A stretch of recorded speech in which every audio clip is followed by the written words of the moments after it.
Good morning. It's good to be with you here on a Friday. Yes, another Friday. It just seems like these weeks are speeding by, but what are you going to do? We're just going to enjoy each day, each week as it comes along and just, make the best of it.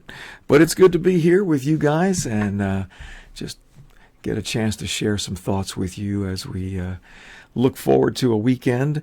Hope you've got some good plans going, and if not, well, hopefully something will pop up. It's one of those things, right? But at least we got some decent weather around here, which is nice, so we'll have a good time no matter what. So, good morning to this breakfast club. Let's see, we have Kevin, Jane, Jack, and Susan jumping in here. I hope nobody got fooled by my brief broadcast before I actually hit the wrong button. It's like technology, I'm telling you. You just can't. It's great until it's not. So my YouTube feed is no longer working, so it's fun. Anyway, we don't need to worry about that because we got some better things to talk about. So we're in Matthew 15. And I want to share with you this morning from this rather unusual story. Not that, most of the things that Jesus said and did were unusual for his time and still can be unusual for us. But this particular story is definitely one of the more interesting ones. It starts out that in verse 21 that Jesus went away from there, which was near Capernaum, where he had all this nonsense with the Pharisees. He says he went away from there and withdrew into the district of Tyre and Sidon. And behold, a Canaanite woman came out from that region and began to cry out, saying, "Have mercy on me, O Lord, Son of David. My daughter is cruelly demon-possessed." I mean, obviously, she's probably really shouting this out loudly. Verse 23, but he did not answer her a word. And his disciples came to him and kept asking him, saying, "Send her away, for she is shouting out after us." So clearly she was becoming very annoying, probably over and over again, just shouting this out. "Have mercy on me, Lord, Son of David. My daughter is cruelly possessed, demon-possessed," right? And so Jesus answers to his disciples, or maybe to her, I don't know. It doesn't really specify. But he answered and said, "I was sent only to the lost sheep of the house of Israel." So he just basically says, hey, sorry, you're not a Jew. I mean, can you imagine? I think about how this kind of situation that we're in today, where everybody is screaming about ethnicity and racism and all manner of things. Can you imagine? Oh my gosh. But this is what Jesus said. He just said, look, I know my assignment, and my assignment from God is Israel. It's the nation of Israel. It's the Jews. But this woman, oh my gosh, this woman, she says that she came and began to bow down before him, saying, "Lord, help me." So, I mean, she doesn't give up. She continues. She comes forward. She bows down before him, and she begs, "Lord, please help me." Right? So he answers. Now you'd think, right? Just think about this, right? She's screaming out, "Please help me! My daughter's demon-possessed." Right? Jesus says, "I'm really sorry, but my assignment is only in Israel." She doesn't get put off by that. She comes close and basically prostrates herself on the ground. "Lord, please help me." Now, knowing Jesus as we do, based on all that is written here about him and watching him, move with compassion, healing hundreds and hundreds of people, almost every day, right? you would think that that would, I don't know, his heart would be touched. But he goes on, and it's even worse.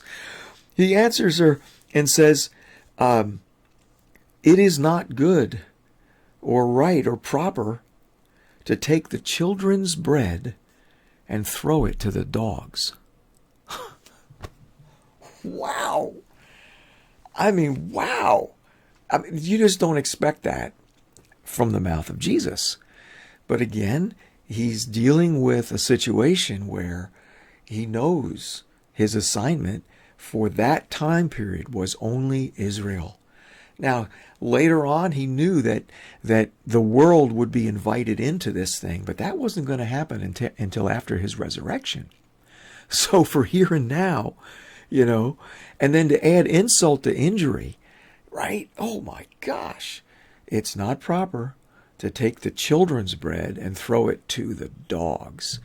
I mean, woo, what an insult. I mean, really, back then, to call somebody a dog was, you fill in the blank with whatever, pejorative or profanity you find most shocking. Okay, that's the equivalent of what Jesus just said to this woman. Okay, but again, her response, I mean, I read this and it's like, oh man, this woman willing to humble herself to the max on behalf of her daughter. And so what does she say? Yes, Lord.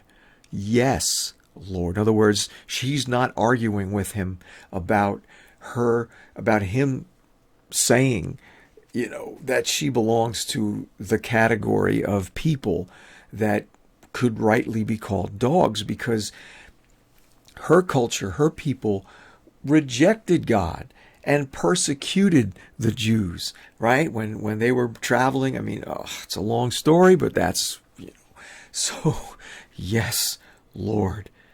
But even the dogs feed on the crumbs which fall from their master's table.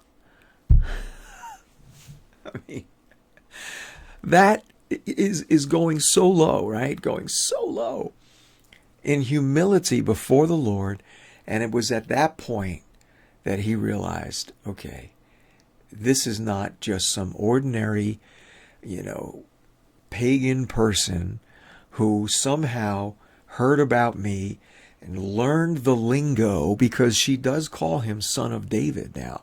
That right there is a sign that usually that somebody recognizes that he's Messiah, okay? Because that's what it meant in Jewish tradition. Son of David, Messiah. So, and that's, have mercy on me, Lord, Son of David, is what she was crying out. So I don't think he was really, convinced that she was saying that because she knew what it meant, but rather that, she probably just heard that, somebody said it, and she, figured, well, that's a good way to get his attention. But at this point, even the dogs feed on the crumbs which fall from their master's table. It's like, I'm desperate. I am desperate. Please help me. And so Jesus answered and said to her, O woman, your faith is great. Be it done for you as you wish. And her daughter was healed at once. So she pressed in despite almost overwhelming obstacles and pushback, because she wanted something. And I want to make it really, really clear to you today that this experience that she had is not the norm or the standard for the new covenant. Again, this happened before Jesus was crucified and resurrected. And so at that point, the old covenant was still in effect, and the Jews were bound under the law of God not to have dealings with people outside of their nation. Okay, I know that sounds racist and whatever other, names and call people are being called today, but that was the law of God for the Jews.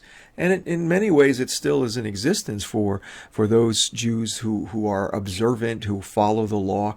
It's still in effect under the old covenant, but this is not new covenant at all. There are no barriers, no doors, nothing to prevent anybody from coming to God and saying, Lord, help me. Lord, have mercy on me. So that is something that I want to make sure that you really understand. This was an isolated incident. I think there was only one other time when Jesus actually dealt with someone who wasn't a Jew. The other one was that Roman centurion that we read about in Romans 8, and Jesus marveled at his faith as well. I mean, it's amazing, right? But here with this woman, she pressed in, she pressed through. She was not going to take no for an answer, and she humbled herself to the max. And in so doing, we are given a nugget of revelation here that is so profound that we have to understand how God views this. Because what Jesus says to her in response, okay, I see your faith, all right? And he says, be it done for you as you wish. Now, we hear that phrase, as you wish.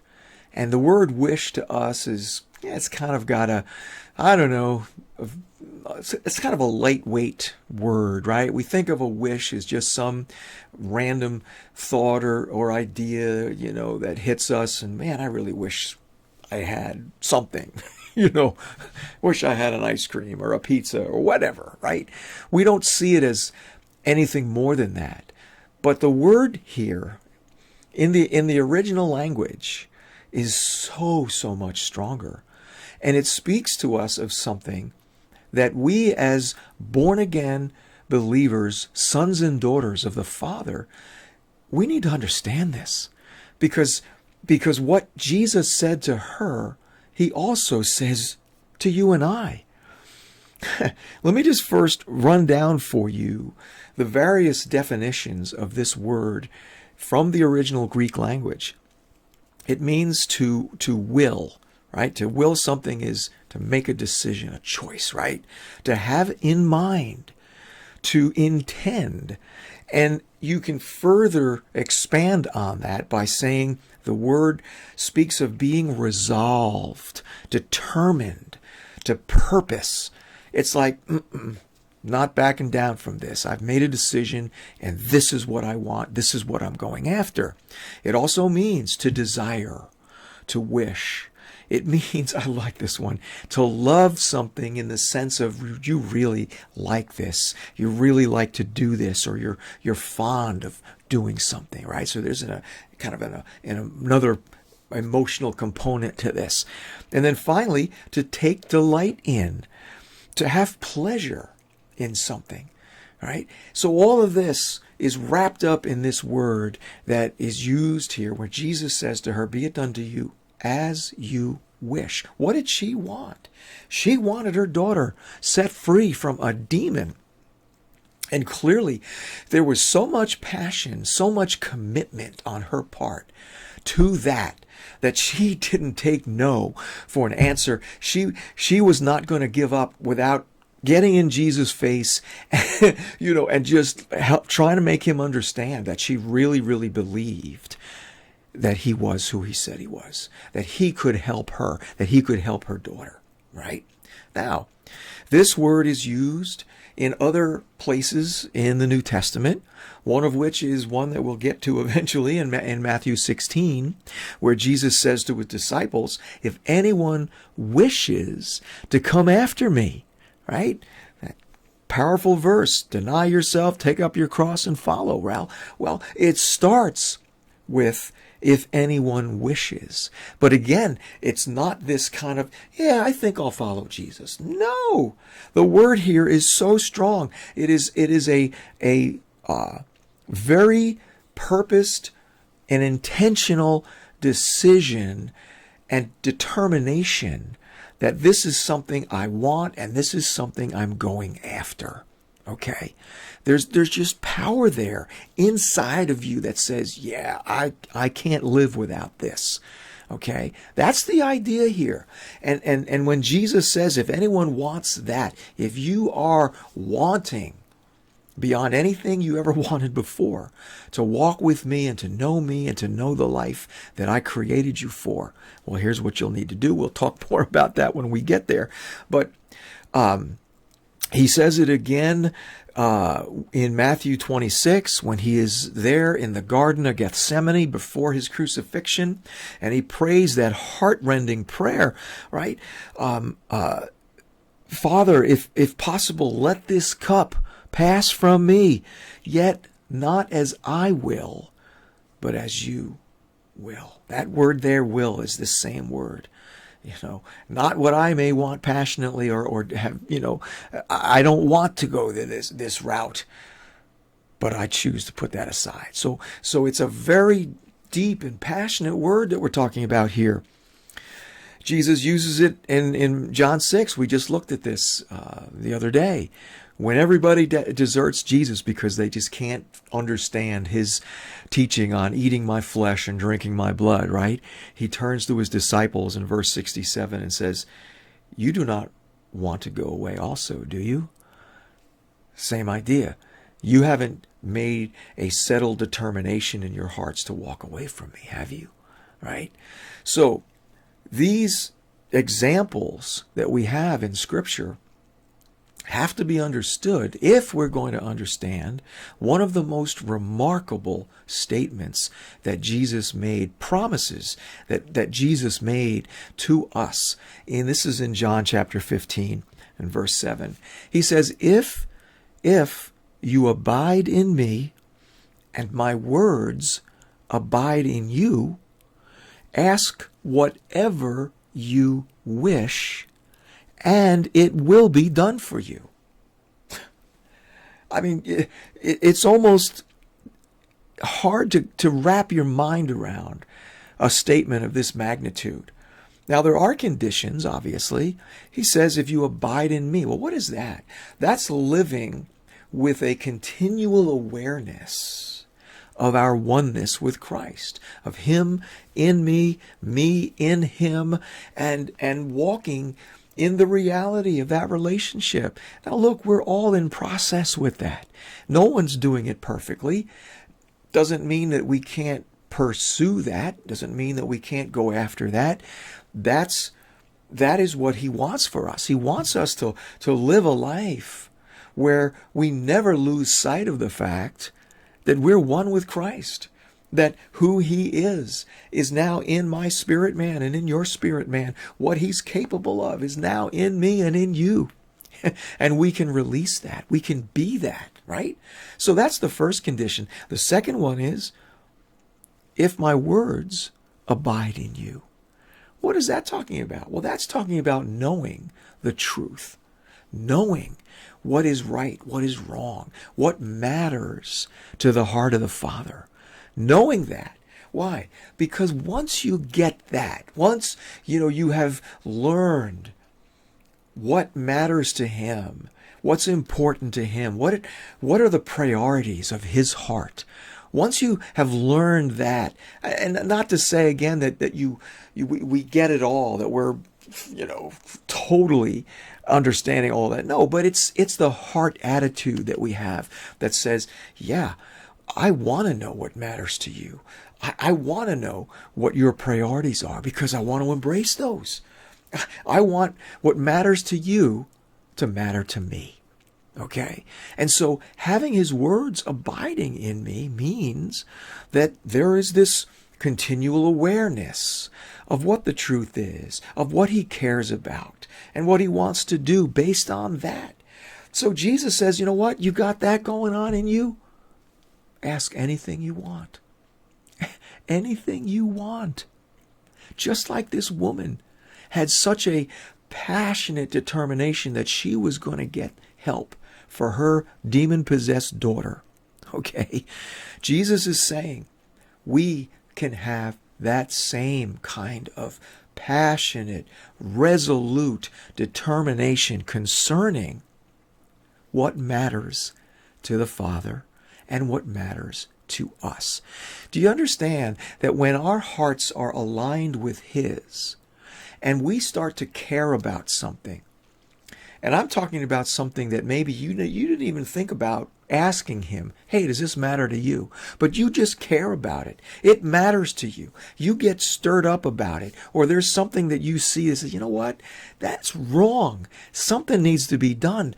Or Lord, I want to do X, Y, or Z. Because there's just something burning in me that wants to do these things. That is what Jesus is talking about here. Ask for those things, because those things come out of who you are as a son or daughter. Those things arise out of this oneness that you have with Christ, where now, without even thinking about it, you care about stuff. Things bother you, things matter, and you're reacting that way because of your new nature. You're reacting that way because God created you to care about those things. But before, you might have cared about it, but it was maybe a more, okay, well, what's in it for me? That's the way we do. Isn't it true? That's how we do before we really get our hearts aligned with His. It's always, yeah, that's good. I want to do, but what's in it for me? Now it's, I don't care what's in it for me. I want to do these things because they matter, because they're right. And having that kind of an approach, of a mindset, of an emotional base in you that says, hey, I'm going to care about these things because He does. And even if I haven't asked Him if He cares about it, the fact that I do, and it's something that I know aligns with what matters to Him. Jesus here is saying, go ahead, ask, and it will happen. But again, realize that these are things that we have to embrace. Having a mind for things where you think about, you dream about, you dwell on, you meditate on things that it's like, I feel like, God, you're calling me to do this, and I can't escape this. This is my purpose. This is my destiny. It's in my mind, and I want that because it aligns with your heart. It aligns with your will. It aligns with your kingdom. See, that's what we're talking about. Jesus says, you get into that place, you can ask anything. Because anything that we ask from that place is going to be right. It's going to be good. It's going to line up with what He wants.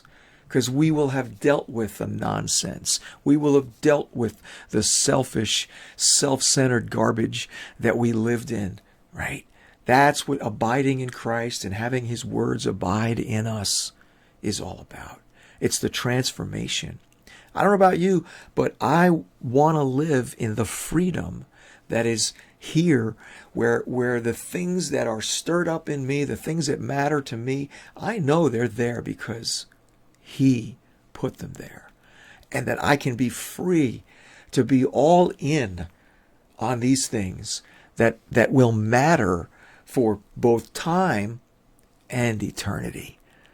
You know what? I can't think of anything better to do with my life than to be engaged in stuff like that. And if I can help you figure that out, get some clarity on that, let me know, because that's what I do. So I hope this is encouraging for you. We have so much to learn in this regard. You could take this and apply it to Mark 11, where He talks about speaking to mountains, talks about, believing that you've got what you've asked for even before you get it. You know what I'm saying? There's so much here, but yet He's leading us step by step, taking us by the hand, and we are going to absolutely get there. Whatever there ends up looking like, it's all going to look like Jesus, that's for sure, because that's where we're headed.